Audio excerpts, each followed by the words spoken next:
Good morning, Wake Up HCC. Cris Oviedo here with you in this Thursday morning, Thursday, August the 12th. My guest this morning, Tamika Bybee, she's the Director of Financial Aid Services, and I apologize I didn't ask you the correct pronunciation of your last name. I know that's I feel like every time I have to say a guest name, I'm being tested because, No, you because said it absolutely correctly.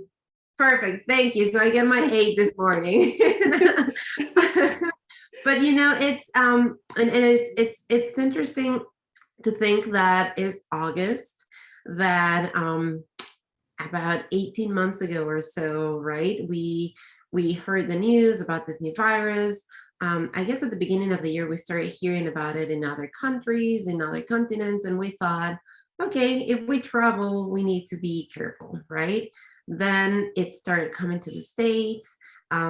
Then HCC took big steps and moved our spring break. We had a sooner spring break than we had intended to. We went on a spring break and we came back in a very different form, right? We came back working from home. We thought, okay, a couple weeks, maybe a month. And here we are 18 months later, and we're still dealing with it. And we're still, adapting to it and adjusting to it. I think in some ways we have gotten to a new rhythm, but the virus continues to change on us, and it continues to bring a lot of uncertainty, a lot of changes, a lot of and it keeps us flexible, and it keeps us on our toes for sure. Absolutely.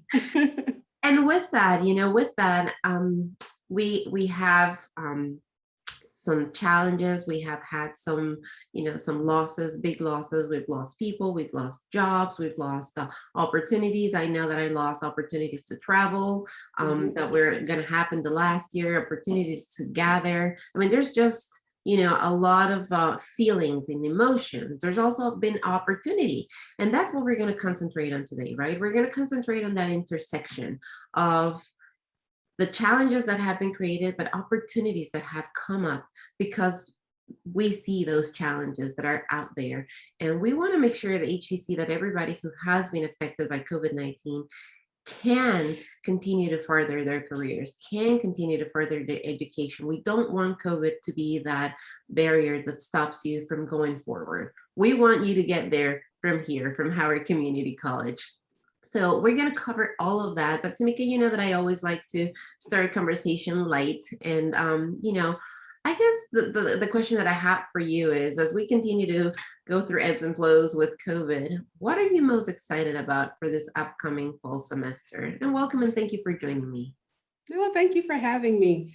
Yeah, so for me, I think the thing that excites me the most regarding this upcoming fall 2021 semester is being able to see people again. I mean, having spent a whole year on Zoom, it's had its ups and downs. It's been, a little bit of a hurdle, particularly, where communication is concerned, communicating virtually for a whole year and not being able to interact with people in person. I'm really looking forward to actually see people face to face, even if I'm just looking at their eyes. But still being in person and welcoming our students back on campus, with that in-person learning format. Those are the things that I'm really excited about moving into the fall semester. Tell me, Tamika, what are some of the things that your office has done, throughout all of this time to support and assist our students through the COVID-19 and continue to do, because we're continuing to experience and, just kind of like flow with COVID-19. Absolutely. So some of the things that we've done is we just try our best, as I previously stated, spending a whole year on Zoom and not really being able to talk to people face to face and advertise certain things on campus where students would normally see things has been a bit of a challenge.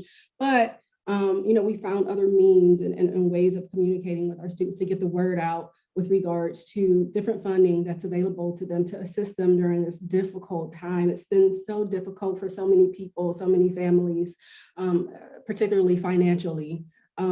So we have kind of stepped up our game, so to speak, with regards to just advertising the different types of funding that we have available for all of our students to assist them during this difficult time. Just to be able to continue to stay in school, to continue their education, and to also help them outside of the HCC walls with assistance when they're having economic hardship of some sort. We've had students who, when we went remote, they didn't necessarily have the means to be able to afford all the things that would be needed and that are necessary to learn in a remote environment. So we tried our best to let students know we have funding that's available to help you if you find yourself in a bind, in a crunch. And we just try to, again, like I said, make sure that we're utilizing all of the different modes and means of communication that's available to us to get that word out to the students. So we just really tried our best just to let students know that, hey, we're here, we have funding available, inquire, ask, and we will do our best to help you in any way that we possibly can. It sounds and it feels like it was just an expansion of connecting, right? And saying everything that you guys need and that we have been offering, it's still here, and we're right here. Please connect with us. And I feel that was HCC's mission throughout this pandemic was, how do we keep that connection with our students? How do we continue to interact with them in a way that makes them comfortable in the best possible way, with all the limitations that we've had throughout the year and a half, but at the same time, really understanding their new needs and best ways that we can come up with to support that. So I really appreciate that, Tamika. Let's concentrate on the HCC special student funding, right? Let's just start by explaining what it is. So the HCC special student funding is a combination of different funds that we have available to students. So I'll start off with some institutional funds. As a result of the pandemic, we had a special Helping Hands, a COVID-19 Helping Hands fund that was created for students to assist them with food insecurities, and things that, unfortunately happened to them as a result of COVID-19. And that's an extension of our already in place Helping Hands funds. That's emergency financial assistance for students. Again, should they find themselves in, a bind financially and, need just a little bit of a boost or a little bit of a help, to get them through onto the other side. So that's one of the funds that we have, that the special HCC funds that's available to students. Another one that we have is called GEAR, also known as the Governor's Education Emergency Relief Fund. And that is money that was given by the federal government to the various different governors around the United States for them to utilize within the education infrastructure of their state, however they saw fit. And so we got some money allocated from that to assist students with various and specific programs that students can use that fund for. One of the programs is cybersecurity, another one is bookkeeping, and all of this information is out there on our website for students to take a look. And that's both on the continuing ed workforce development side and the credit-based side. So another fund that we also have, which was a result of the CARES Act, is the Higher Education Emergency Relief Fund. And with that, Howard Community College has been given a little over $13 million to assist our students specifically with their needs that have come up as a result of COVID-19. So with that fund, we've gotten a total of 3 allocations from the government. So for to make sure that we were distributing this money equitably and that it's getting to the students that really, really need it. And so we didn't want to create hurdles. That's what we didn't want to do. So we didn't want to have a long, lengthy application process that students need to fill out in order to get access to these funds. So what we did instead was we utilized the what's called a required agreement, which is located in the student's self-service and then My HCC self-service. And students only need to go out there to look at that agreement and submit it in order to be eligible. So those are some of the different funds that right now we have available for students under the special funding due to COVID-19. You know, I really appreciate the fact that you said we don't want it to be difficult. We don't want to make it hard. Things are hard as they are already. So let's try to make this easy, accessible, and equitable so that everybody who needs it can access it. We talked about, you know, COVID-19. We've said that it has impacted everybody in many different ways. Is there, you know, and I know that that's one of the requirements, right, in order to access these funds. How do we understand, how do we better define what qualifies as a COVID-19 impact? What are some of the situations, what are some of the scenarios maybe that would qualify somebody to apply for these funds? Yes. So it could be a multitude of different things, Chris.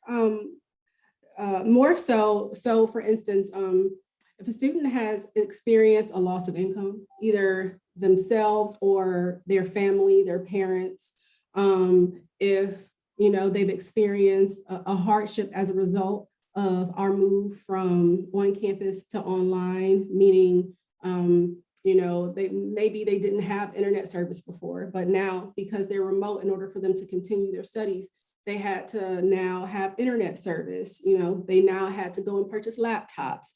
They had to purchase all of these different technological things that are needed in order to you know, continue school remotely. It could be a situation where, you know, because when the pandemic hit, everything pretty much shut down. So as a result, childcare shut down. You know, people couldn't send their children to, you know, to preschool or to, you know, daycare. And, you know, as a result, they were forced to, you know, maybe have to give up their job. Maybe the parent had to give up a job in order to stay home with their children for homeschooling or to make sure that they were logging in remotely. So it can be any number of things that impacted a student because of COVID-19. It could be health related. Maybe, you know, a student or somebody in their family contracted COVID-19. And, you know, as most people know, you know, when you have an illness like that, it can strain your finances. You know, having to pay co-pays and medications and all sorts of things like that. So any of those things or it can be considered specifically where it comes to, you know, COVID-19.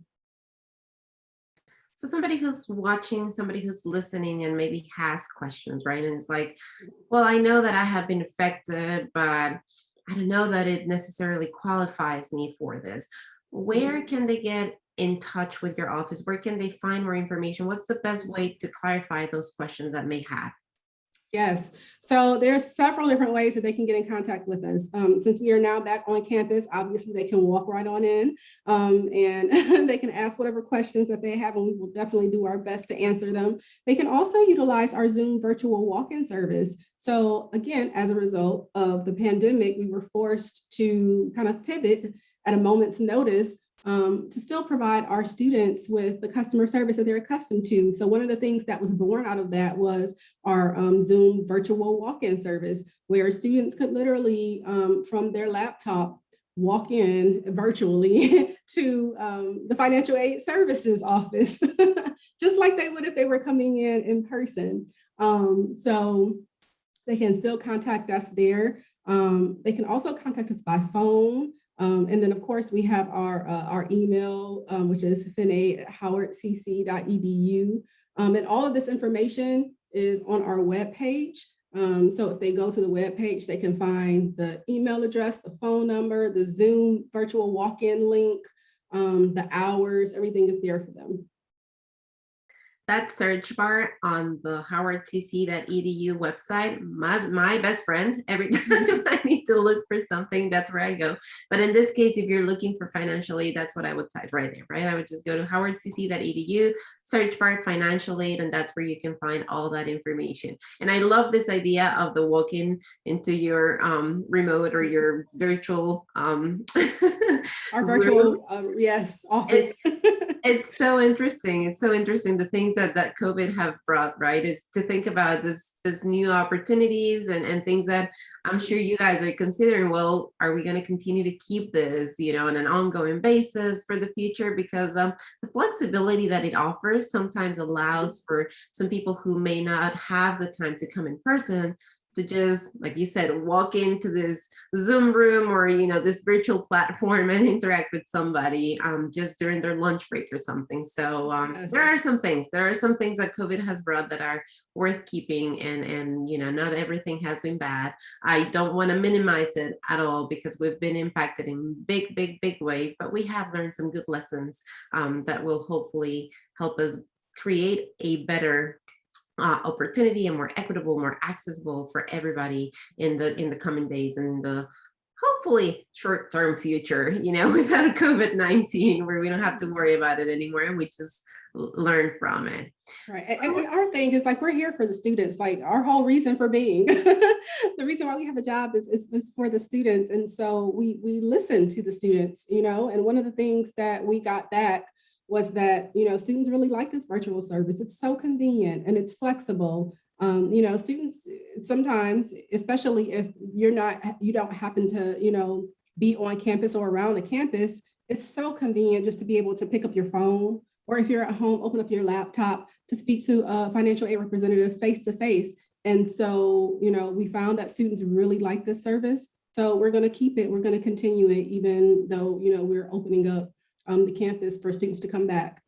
And I can't tell you how many times I remember going to financial aid or, to do my registration, and then I forgot a document at home or something, right? But if you have somebody, if you're at home and you're talking to somebody, you can gather those documents. You can even double check and make sure that the document you're presenting or you're gathering is the right one.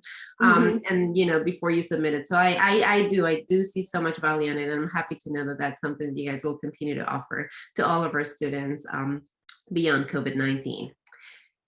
Who is eligible, Tamika, to apply for the funds for this special funding that we have at HCC? So specifically with the Higher Education Emergency Relief Funds, also known as HERF or HERF, that's what some people call it. Specifically with that fund, all students at Howard Community College, they're eligible for it. The only thing that we ask students to do is log into my HCC self-service to review the required agreements that are associated with that funding and submit that. Once we have that on file and the student is still enrolled by the time we get ready to award the funding, then they're eligible. They'll get it. So it's really that simple. Yeah. So everybody needs to apply. Everybody needs to, everybody who's been affected by COVID-19 needs to come and needs to apply for this funds. And again, if you have questions, because I know that I am a person who will many times try to find the reasons why I do not qualify, rather than try to find the reasons why I qualify, I disqualify myself. I have that tendency for some reason, right? And so if you're like me, and this is, you have questions and maybe you have doubts, and you say, okay, I did get affected, and it has impacted me. But maybe like many of us, you have found a rhythm now, right? And you say, well, probably I'm not going to qualify.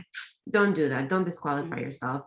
Get in touch with our Office of Financial Aid. Talk to somebody, talk to the expert. Let them tell you, yes, you qualify, or you know what, you don't qualify for this, but there's other opportunities, because that's the other thing, right? If you don't qualify for these funds, there are, and there have been many other opportunities to fund your education at Howard Community College. And we're going to get there. We're going to talk about those in just a little bit. So stay tuned for that. But I do want to mention this application process again, Tamika, because I know that's another big question. People maybe are thinking, okay, so I need to go and I need to apply to HCC.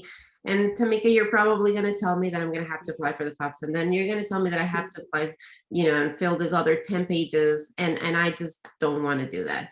Mhm. What is this application process like? How does it happen? Is it combined with all the other processes?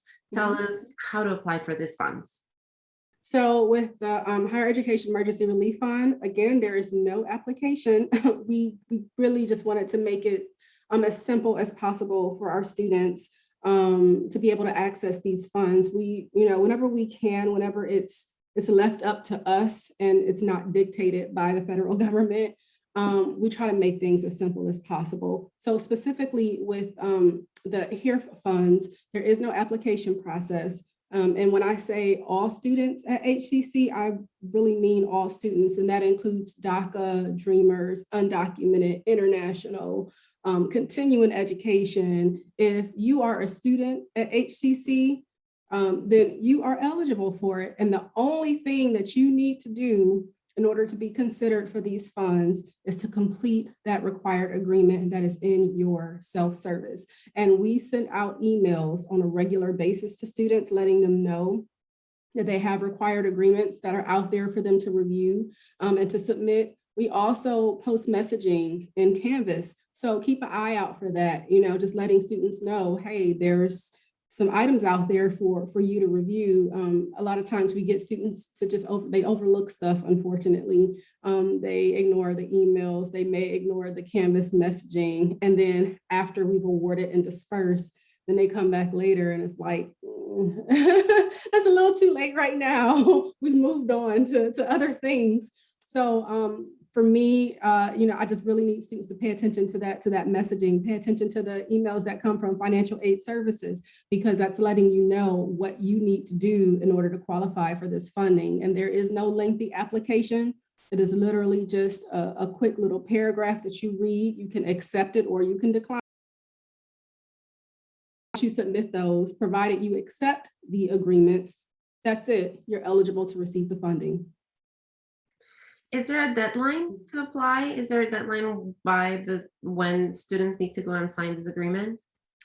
So we do put deadlines in place, but for all the students who are actually watching this, I'm going to let you in on a little secret. You can actually submit it after the deadline.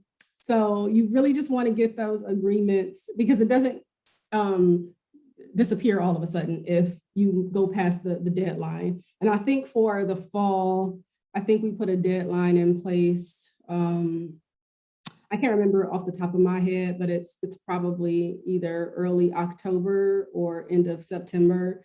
But what everybody needs to keep in mind is, as long as you submit that agreement before we do the disbursement, then you're good.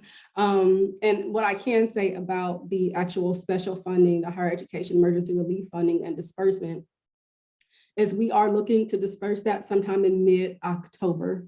So you have until mid-October to be able to submit those agreements. And also, just another thing for students to understand as well, for the fall, we have not actually released the agreements yet. So if someone were to log in today and say, well, I watched the live and I don't have any agreements, it's because it's not there. The agreements will be in place beginning Monday. And so for instance, if you are a brand new student, let's say you enroll on Monday, you won't see an agreement because it takes about 24 hours for the process to cycle through to pick you up. So once you enroll, wait 24, maybe to 48 hours. And then once you log back in, you'll be able to see that agreement there. So just remember, mid-October is when we're looking at dispersing this. So as long as you get those agreements in there and you are still enrolled at the time that we're ready to disperse, then you're good to go. Now, are these funds only for the fall? Like if somebody comes and does the agreement, is this just going to cover, and help them pay for expenses in the fall semester, or is this going to be an ongoing thing? So it is ongoing. So it's ongoing in that we have been receiving this emergency relief funding since last year. We just received our last allocation. So the way that we have chose to utilize this money, so some schools, they get rid of it all up front in one semester. But at Howard Community College, we've pretty much kind of held on to funding, and we have spread it out over semesters so that we can continuously help students for as long as we possibly can. And so for us, obviously, we have the funding that's available for the fall. We're looking at dispersing about 4 million of that. We have 8 million left. So we're looking at dispersing 4 million in the fall to students. And then the last 4 million is going to be dispersed in the spring. To the best of my knowledge, I don't know if the federal government will be giving us another infusion of cash after that. But right now, that's what we have left. So we're gonna, disperse it in the fall, and then we'll disperse it in the spring. And that will be the end of it, because we do have a deadline the government gave us to spend it by, which is, I think, sometime in May of next year. So if we do get another allocation, obviously we will continue on, trying to help our students as best as we can. Absolutely, because as you have said a couple times already, that's what we're here for. We're here to help the students continue and further their education. 4 million, that sounds like a lot of money. It How is. much money, how much money can an individual student receive, and what can they use that money for? So the way that we determine the award amount for our students is based on the number of agreements that are submitted. So we don't attach a number ahead of time. We wait and we see how many of the agreements we've received, and then we'll take that 4 million and divide it essentially. And that really determines the amount. So students could see anywhere from, we've given out anywhere from $150 to $2,500 in special emergency relief funding. And then what was the other part of the question? What can these funds be used for? Yes, that was it. And so the funds, they can be used for, so there's a couple things. In the agreements, the one agreement that students, that they are submitting is basically they're attesting that, they have incurred some type of a hardship due to COVID-19. So the other agreement, and again, they can either accept or decline. We're not forcing them to do one or the other. The other agreement is allowing HCC to utilize emergency relief funding to pay off any balances that they have here at HCC.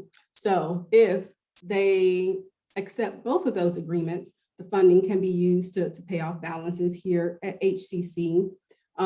Let's say they don't accept the agreement saying, I authorize HCC to use this money towards my balance, and they just accept the other agreement saying that they're attesting that they have, incurred some type of a hardship due to COVID-19. So if they only do that, that agreement, they get an actual direct check. It does not go through their student account. So they get a direct check or just a direct deposit of that full amount. And they can use that money for whatever. They can use it to pay their internet service. They can use it to pay for increased utilities as a result of them being at home all the time, increased food bills, if there's food insecurity, they can use it for whatever it is that they want to use it on. Obviously, we hope that they would use it to help themselves and their family if they are experiencing economic hardship. But it's really up to the student on how they want to spend it. So 2 questions come to my mind, Tamika, here. Do you have to be a full-time student in order to apply for the funds? No. Okay, perfect. So you don't have to be full, but you have to be registered and you have to be actively a student. What happens if mid-semester, let's say you've accepted this funds, mid-semester, something comes up, you have to drop because life happens, right? Life happens. Do you have to give those funds back? How does that part work? Nope. So if hypothetically, let's say you completed your agreements, you're enrolled, say you're just enrolled in 1 credit hour, and you submitted your agreements, we disperse the funds, you receive it, you have your check, and then let's say a day or 2 later, something happens in life. Life comes at you fast, and you have to drop your class. You keep the funds. we cannot make this money contingent upon, enrollment. So we can't say, oh, you're not staying enrolled, give me my money back. We can't do that. You can keep it. Is this something that students will have to repay later? Is that, has any of that been considered yet? Are these grants? Do we have specific information from the government? Because I know these are government funds, so I know this is not dictated by HEC. So no, this is not a loan. So this money never has to be repaid. It's essentially a grant for students. It's free money, and it's there to help them. It's there to help them, with all of the stuff that's come along with this pandemic. It's there to help them, fare a little bit better, with all the things that I mentioned, as far as the food insecurities, trying to pay for childcare, trying to cover the cost of, utility bills that have, risen because everybody's now at home using the internet, using the electricity, using the gas. It's there, for students to use, to help themselves and to help their families. I know I've had to purchase a couple things that had lasted me for long times, but then because I started using them on a regular basis, I guess they were not ready for so much use, right? Suddenly. Right. Now, can these funds be used in combination with other funds, right? I know we touched a little bit on the fact that HCC has always had other opportunities. So if somebody signs agreements and also applies for other type of funding, can they combine them? They absolutely can. So one of the things with the Higher Education Emergency Relief Fund, it's heavily regulated, just like all federal funds. A lot of people don't know that, but it's from the federal government. Anytime the federal government's name is attached to it, it's always going to have heavy regulations. And so particularly with this emergency relief funding, the government basically told us that it cannot be counted as what we call EFA, or estimated financial assistance. So we do not calculate that in with a student's other aid, like their Pell Grant or their Supplemental Education Opportunity Grant, or any other scholarships that they may receive. It's essentially like a standalone emergency relief funds. It cannot be counted against you in any way with regards to your other aid. And that's essentially how these funds work. I would like to just explain that a little bit better, because I know maybe some people are saying, well, what do you mean by that? It cannot be counted against me. What do you mean that my aid counts against me? Let's just clarify that a little bit more, because I know that when I was trying to explain this and I was a student, I can't say that I understood until I finally saw it, how when you get some aid, then that affects the rest of the aid that you're going to be eligible for. So in the financial aid world, we have what's considered need-based funding and not non-need-based funding. And so when we are awarding student financial aid, I know a lot of people think it's just as simple as just throw the money on the account and, ooh, I have my money, I'm ready to go. And it's just not that simple. So particularly with need-based funding, that would be your Pell Grant, your SEOG, Supplemental Education Opportunity Grant.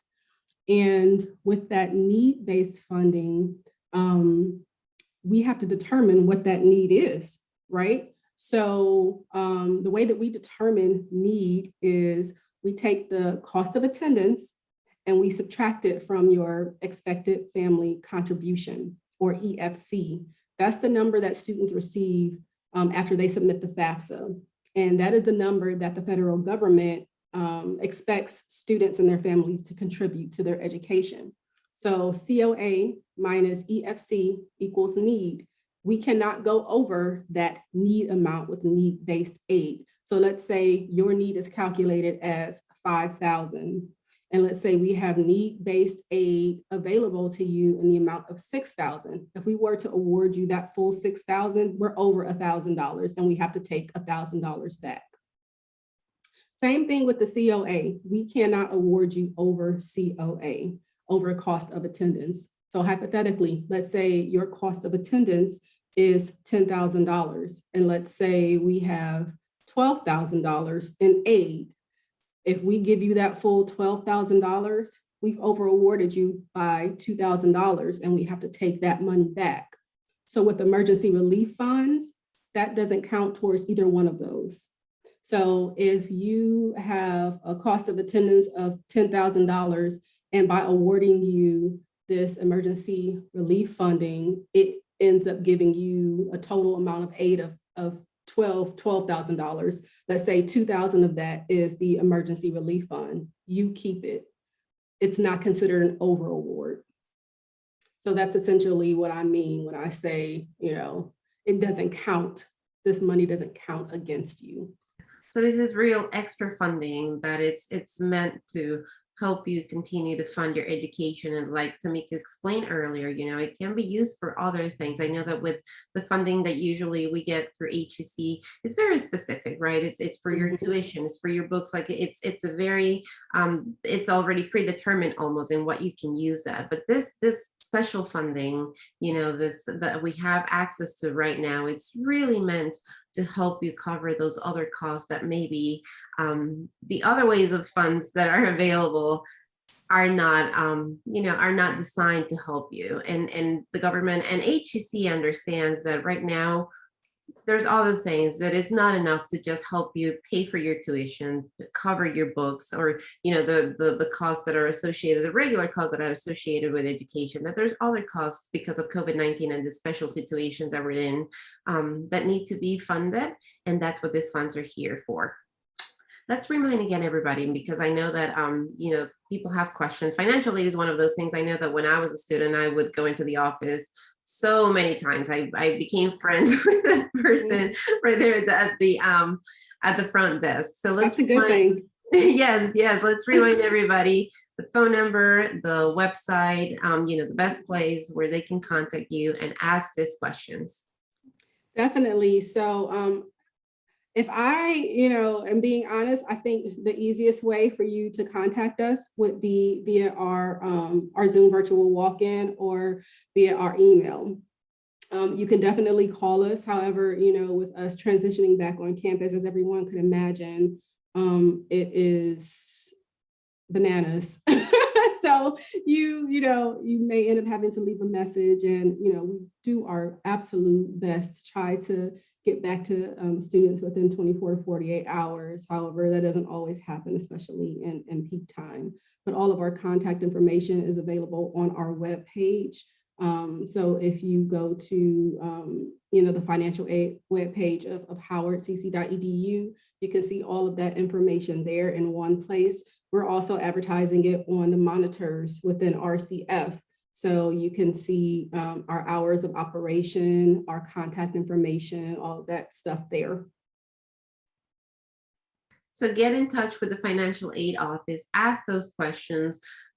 I know that I've had hesitations to going back into, for instance, something not as where I don't need to put so much thought into, right? Or that can transform my life in such big ways as my education, but like going back to the gym, or going back and enjoying things that I used to do before COVID. I've had my hesitations going back for many different reasons, right? Just because we've been home for so long, and maybe you're experiencing that. Well, I want to remind you that there's many ways in which we can go back to college this upcoming semester.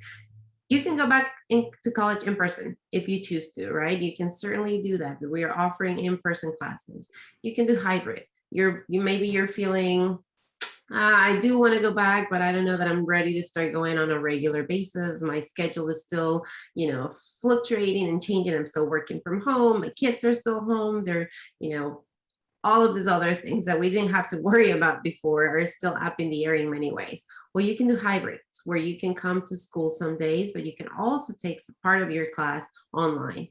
Or you can choose to just continue to do it all online in two ways, right? You can have our scheduled remote, which is basically like if you were coming into college and you have a meeting, right? You have a meeting set up in your Zoom account or whatever platform our professors are utilizing these days to connect with you, and it's in person. So the teacher connects, you connect, you have that interaction, that real-time interaction with the teachers. or you can also have flexible online. And that means that you literally can go throughout your entire day, right? Maybe you take the kids to the pool and you bring your laptop with you, and that's when it's a good time for you to just connect with your class and work on your homework and take your your information and continue to further your education. We're really keeping all of those options available for you because we want to, like Tamika said earlier, make it easy. We understand there's already a lot of stuff happening. There's already a lot of hard situations out there. And if you have hesitations, whatever that may be, I can almost guarantee that you're going to find something that works, that you're going to find something that matches where you are, where your comfort level is, and what your needs are for time. And now, as we're learning, even financial aid can help you cover some of those expenses. Maybe that was the barrier. Maybe that was the thing that was stopping you. Tamika, let's remind, because I know that this is just, the COVID special funding that we're talking about today, but it is not the only funding that's available for students. So somebody who might still be on the fence thinking, I don't know, I see that there's classes that I can still flexible, make it work for my schedule.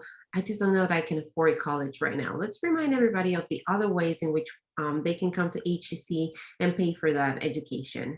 Absolutely. So I always tell people in my private life, in my social media, I have been preaching for the past year, there has never been a better time to get an education, to get your degree. The government has infused so much cash into all of the colleges and universities across the United States that people are putting up very little to none of their own personal funding to pay for a certificate, to pay for an associate's degree. Now is the time if you're going to do it, especially, the economy is opening up, it's doing better. There are so many jobs that are opening up.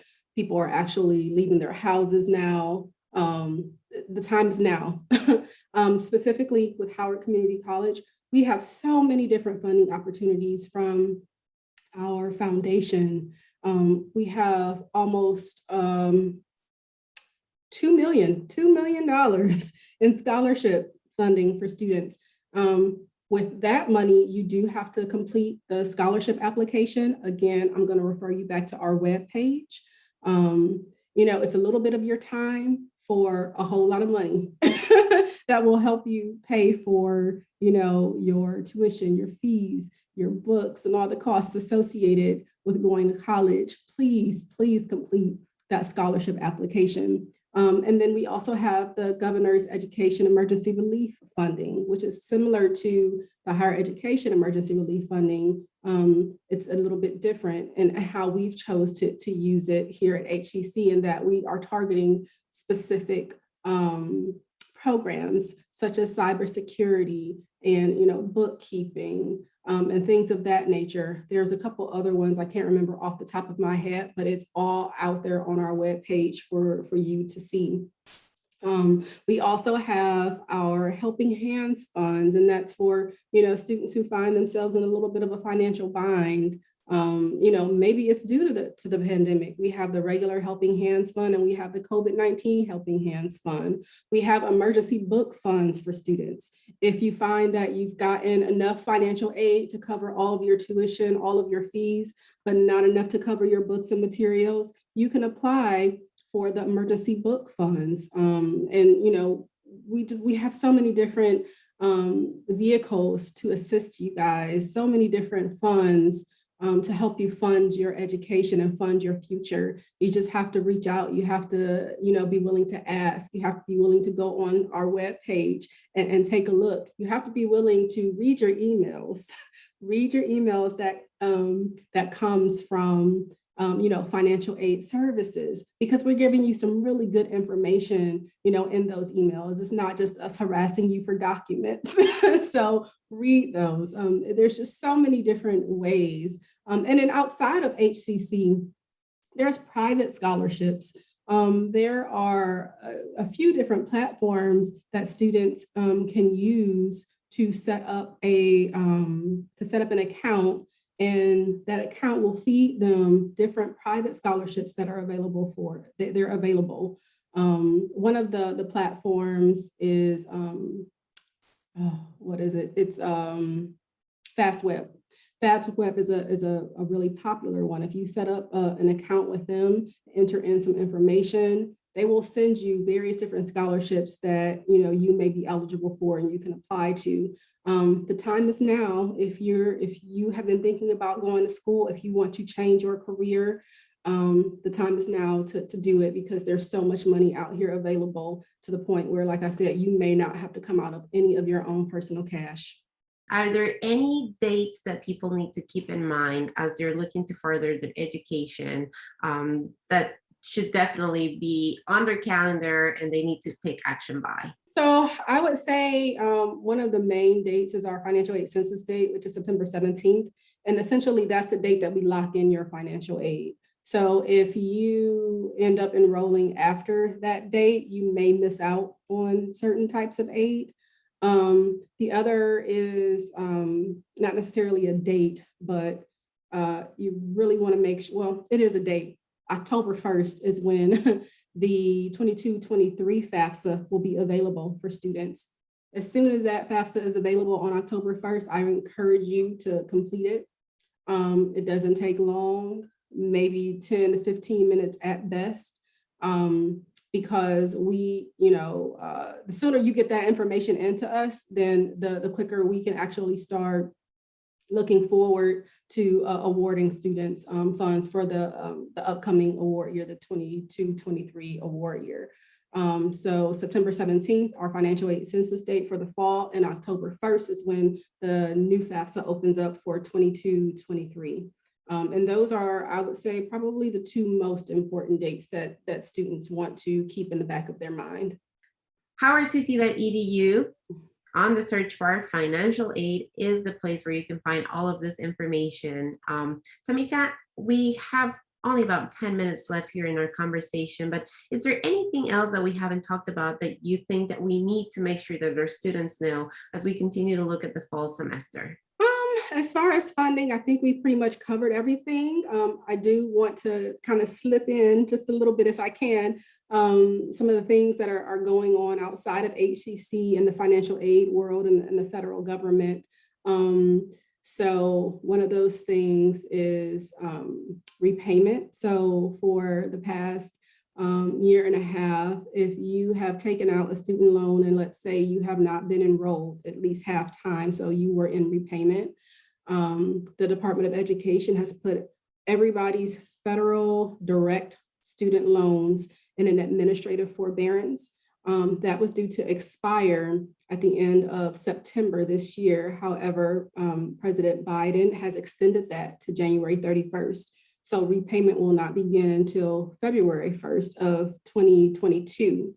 That's the one thing I wanted to talk to everybody about. The second thing that I want to just give people a heads up on is, and this is for people who've already borrowed, if you have a loan servicer who is FIA or Fed Loans, and then there was another servicer, I can't remember the name off the top of my head, but they are getting out of the student loan business. So anybody who is serviced by the Fed Loan or FIA, your loans are going to be transferred to a new servicer. So I would just encourage you to log into your account, download your payment history, download any correspondences that you have. If you have, been submitting paperwork for public service loan forgiveness, download that information, any correspondence about your public service loan forgiveness. And the reason why I say this is because in the past, when a servicer has transferred accounts to a new servicer, sometimes records are lost. And we don't want your payment history or your public service loan history records to be lost.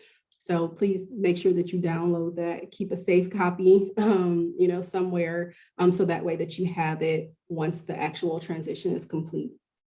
I think those are the two things really. One other thing too, just so that everyone is aware, there is what's called the FAFSA Simplification Act that has passed. And I think for 22-23 is when it will be implemented. And the aim is to make FAFSA even more simpler than what it is.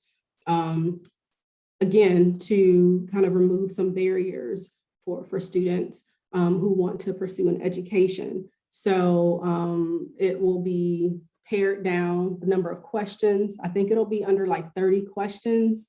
It'll be super, super simple, so that, just making it more equitable and making it so that more people have access to be able to complete the FAFSA. So look for that.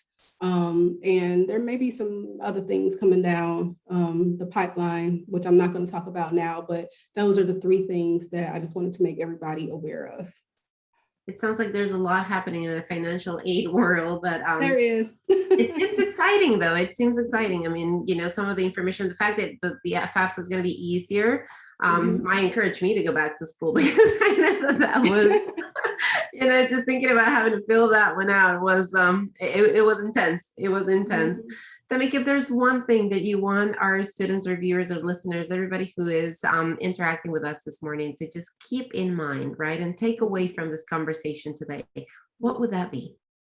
We have money for you. We have the funds. Again, now is the time to pursue your education. It has never been a better time in the history, in my opinion, at least in my adult life of higher education. There has never been a better time to pursue your education.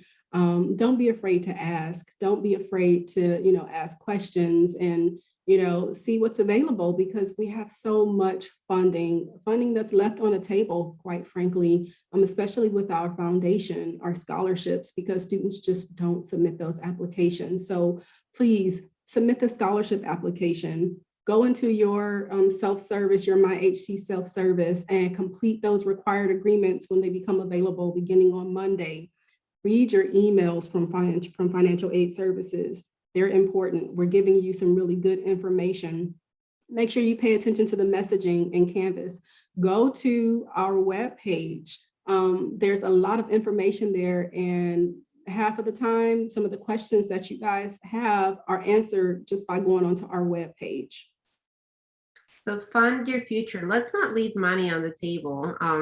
Seriously, let's not do that. We don't want, that money to go to nowhere. I mean, we want it to get to you. We want it to fund your education. We want it to help you move forward and go ahead with your career. So apply today. Come to HCC today if you have the time this afternoon. Interact in person with us. Ask your questions. Get your answers.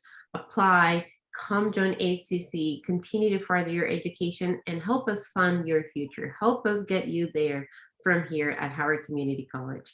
Tamika, thank you so much for your time. It's always a pleasure speaking with you. I learned a lot from you. You answer the hard questions. Yeah, this is a topic that's big in everybody's mind. Is like we all want to move forward, but money is, that it's kind of like a barrier, like a monster there, right, in the way.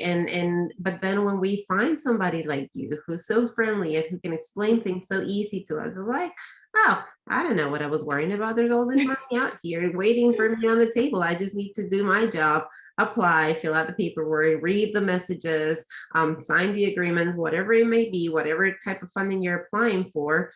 It's going to require some work, but like Tamika said earlier, a little bit of your time and a little bit of your effort can literally pay off in big ways to help you fund your future. So thank you everybody for listening. Thank you everybody for watching. Please share this with your friends, with your networks, with your family. I know that somebody out there is looking at their education and it's not going forward because of money.